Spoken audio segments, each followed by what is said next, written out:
Kota Bandung harus berbangga. Kementerian Pendidikan dan Kebudayaan telah menetapkan Kota Bandung sebagai kota percontohan anti tawuran pada tanggal 5 Oktober 2012. Bertempat di SMA Santo Aloysius Batununggal, ratusan pelajar SMA sekota Bandung mengumandangkan deklarasi anti tawuran dengan lantang.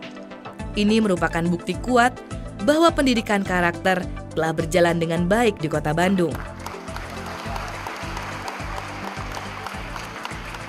Sekecil apapun ya perlu kita lakukan upaya-upaya pembenahannya dengan mempercayakan ke siswa sendiri, ke pelajar sendiri, dalam hal ini para ketua OSIS, untuk bagaimana bisa menjadi agen-agen semangat persatuan, semangat persaudaraan, dan memprovokasi teman-temannya untuk bisa fokus kepada pendidikan dan belajar sebagai tanggung jawab kepada dirinya, kepada orang tuanya yang telah membesarkan dan membiayai.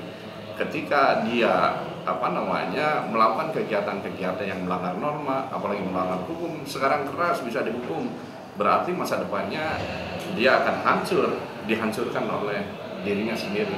Saya yakin pasti bisa, karena di sini kita mengambil nilai-nilai positifnya aja gitu. Apa yang kita dapatkan di sini bisa kita terapkan ke teman-teman yang lain, bahkan ke sekolah-sekolah yang lain.